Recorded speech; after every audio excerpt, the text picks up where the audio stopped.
Waskita hutangnya 50 triliun. Kemudian aset dijual adalah judul-judul di banyak media, kemudian disusul rugi Garuda lebih dari 70 triliun yang akan dimerpatikan dan dipilotkan, bangkrut. Yang membeli aset-aset itu siapa? Siapa lagi kalau bukan asing? Kita ke infrastruktur dulu, yang mana BUMN karya-karya yang mengerjakannya semuanya merugi. Sungguh kita tidak anti dengan infrastruktur, yang kita anti adalah cara membangunnya yang berbasis hutang yang kita tentang. Sulit kalau pemerintah berbisnis dan membangun infrastruktur, teorinya memang memperlancar arus barang. Benar teorinya. Pertanyaannya, isi barangnya apa? Ngangkutnya pakai kendaraan apa? Bensinnya dari mana? Kalau barangnya import, kendaraan pengangkutnya import, BBM-nya import, di mana manfaat ekonominya kalau begitu? Tetapi kalau membangunnya tanpa hutang, maka resiko perusahaan BUMN yaitu badan usaha milik pemerintah, arti sebenarnya loh, tidak akan bangkrut. Namun kenyataannya bangkrut karena mati beban bunga. Ada dua hal yang menimbulkan masalah ekonomi yang saat ini terjadi. Karena yang membangun adalah BUMN, maka modal di setor 20% harus free cash. Ternyata BUMN nggak punya uang, jadi BUMN-nya ngutang untuk setoran modalnya. Lalu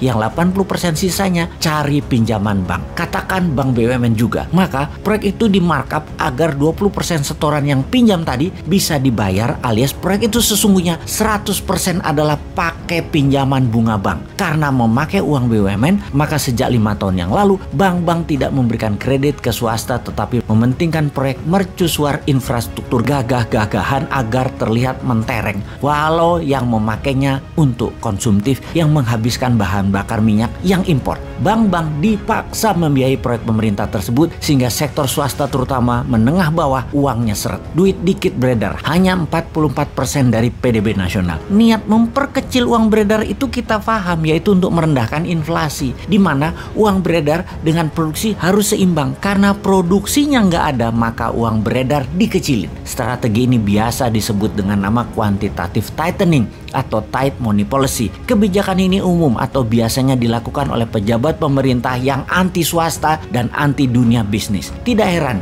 selama 7 tahun menjabat, pertumbuhan GDP hanya naik 20% dalam 7 tahun, di mana inflasi ditahan di 3% per tahunnya, alias dalam 7 tahun inflasinya 21%. Kalau dibandingkan dengan pertumbuhan GDP dengan inflasi, maka dalam 7 tahun nilainya minus 1%. Kan geblek sebenarnya bernegaranya. Namun buzzer sebagai tentara udara gampang membodohi masyarakat. Semua yang mengkilat disebarluaskan, semua yang minus ditutup. Dan kalau ada yang membunyikan akan minusnya bernegara, maka dianggap anti pemerintah, anti kebinekaan, anti pejabat yang maha mulia yang sangat populer itu. Lalu diciptakan sebuah common enemy atau musuh bersama yang namanya kadrun, kampret, dan sejenisnya sebagai kelompok anti pemerintah. New Mind bahkan dimasukkan ke kelompok tersebut. Padahal terang-terangan New Mind tidak pro oposisi, tidak pro incumbent, tapi pro kebenaran. Dan setiap kebenaran diungkap, kalau dianggap salah selalu dikasih solusinya. Sementara yang namanya oposisi saat ini semuanya kerjanya bengok-bengok kejelekan, namun tidak mengajarkan mana yang benar. Maka New Mind juga hajar oposisi yang naif begitu. Kita simpulkan sekarang, mengapa ekonomi Indonesia dalam 7 tahun minus 1% sejatinya? Karena sang pejabat ingin mendapatkan prestasi dengan inflasi rendah, dengan menekan uang beredar. Sementara uang di bank dikuras bukan untuk UKM dan rakyat, tetapi membiayai proyek mercusuar infrastruktur pakai hutang. Karena proyek-proyek itu hutang, berbunga, dan tidak produktif, terbukti